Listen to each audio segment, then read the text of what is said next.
maghahatid kami sa terminal mga bro kasi luluwas na yung kapatid ko papuntang Manila. Kaya ihahatid namin siya sa terminal ng mga bus mga bro. Let's go!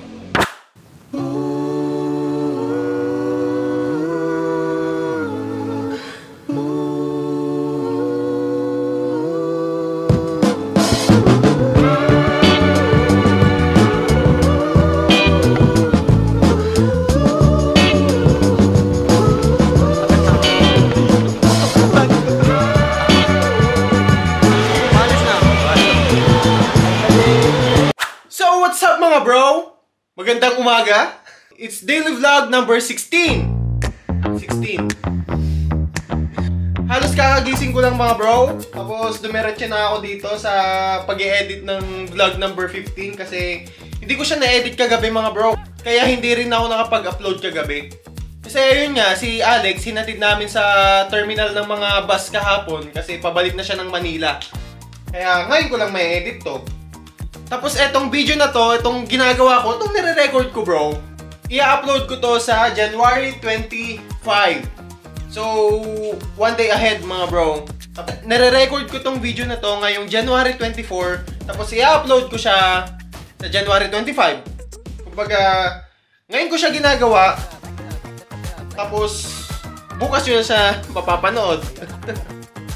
Kahapon ko siya ginawa. Ano ba talaga?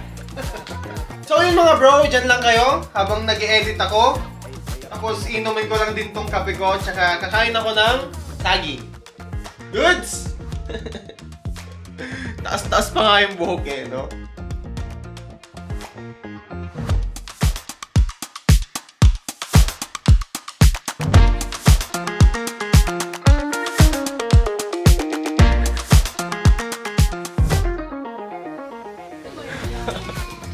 So yun mga bro, tapos na ako mag-edit kanina pa. At ngayon, ihahatid ko na si Oz sa school niya. Let's go! Let's go! So yun mga bro, hatid na natin si Oz. Brr! Mama, wala mo sa baby. Sige nang masubsub ka dyan. Ako na naka-drive. Ay, matumbang ka dyan. Ano? Ako yung naka-drive. Bye-bye. Love you. Ha? Iwan, oh sige, go na. Bye-bye.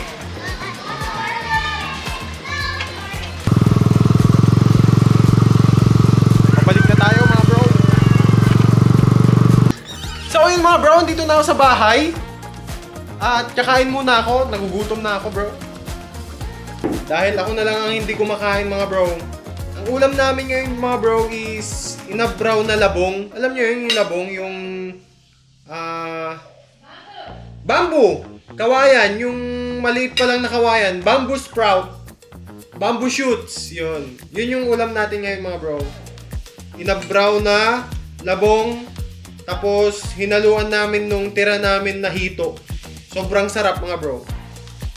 Tsaka black rice, para kunyari healthy. Palabas na kami ni Bobby mga bro. At pupunta kami ng RHU dito sa LGU namin dahil kukuha ako ng Certificate of Physically Fit. Alright, let's go mga bro. Tusok ako mga bro. Hi! So yun mga bro, tinusok lang ako kanina tapos bukas ko pa daw makukuha yung certificate pero goods lang.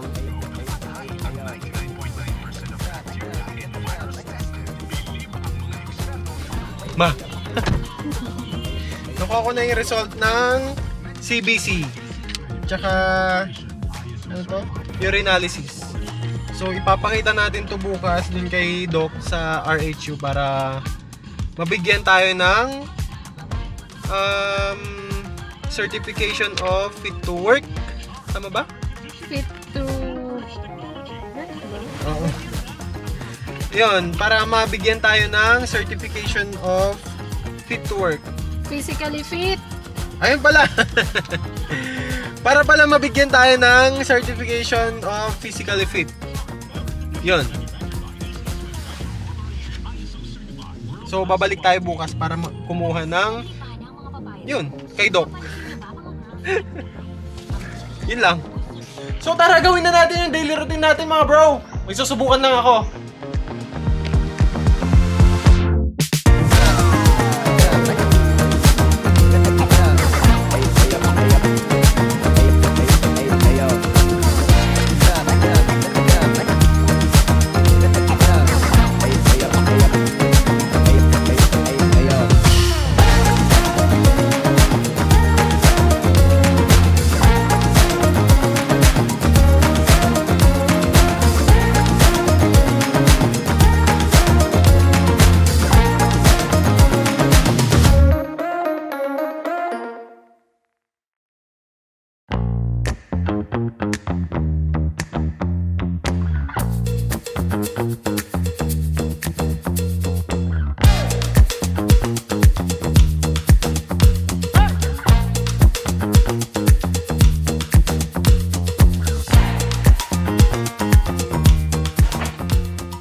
So yun mga bro, tapos na naman ng isang araw.